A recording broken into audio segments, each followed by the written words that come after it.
విజయవాడ అంబేద్కర్ విగ్రహం దగ్గర వైసీపీ నేతలు నిరసన చేపట్టారు.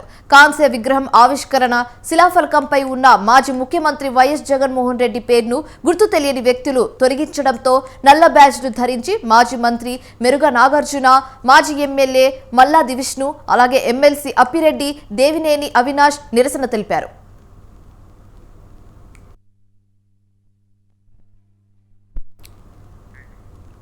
అంబేద్కర్ విగ్రహానికి రాష్ట్రంలో రక్షణ లేదన్నారు వైసీపీ నేత మెరుగ నాగార్జున. తక్షణమే కేంద్ర ప్రభుత్వం స్పందించి ఇక్కడ రక్షణ కల్పించాలని డిమాండ్ చేశారు. ఈ విషయంపై లిఖితపూర్వకంగా పోలీసులకు ఫిర్యాదు చేశామని మాజీ మంత్రి నాగార్జున వెల్లడించారు.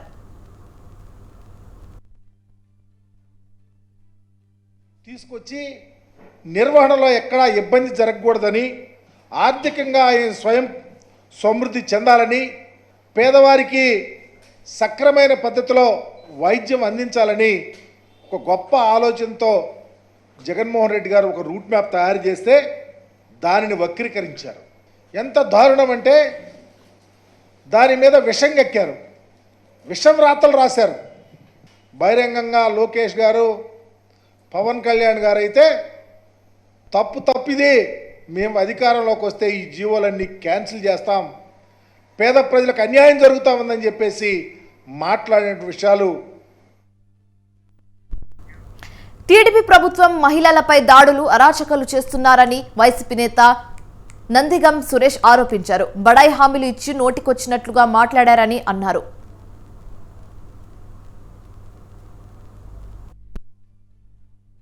ఈ 60 రోజుల్లో, ఈ 70 రోజుల్లో ఏం చేశారు టీడీపీ నాయకులు అని చెప్తే, ఇచ్చిన హామీలు నెరవేర్చలేక మనుషులపైన, మహిళలపైన, చిన్నారులపైన లైంగిక వేధింపులు, గొడ్డళ్లతో, కొడవళ్లతో, వేట కొడవళ్లతో నరికి చంపడం, రేప్ చేసి చంపడం, అదేవిధంగా గవర్నమెంట్ ఆస్తులు నాశనం చేయడం, ధ్వంసం చేయడం, ఇదే పనిలో బతుకుతూ ఉన్నారు. అంటే ఇచ్చిన హామీలు ఎటు నెరవేర్చలేం.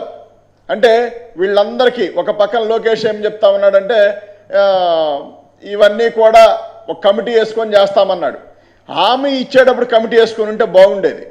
చంద్రబాబు నాయుడు గారు సూపర్ 6 అమలు చేయాలని చూస్తేనే భయం వేస్తూ ఉందన్నాడు. చంద్రబాబు నాయుడు గారు 2019లో దిగిపోయే నాటికి 100 కోట్లు, మరి జగన్మోహన్ రెడ్డి గారు దాదాపుగా 7 నుంచి 8 వేల కోట్ల రూపాయలు వదిలేసిపోయారు. ఈ రాష్ట్రంలో ఈ 60 రోజుల్లో, ఈ 70 రోజుల్లో ఏం చేశారు టీడీపీ నాయకులు అని చెప్తే, ఇచ్చిన హామీలు నెరవేర్చలేక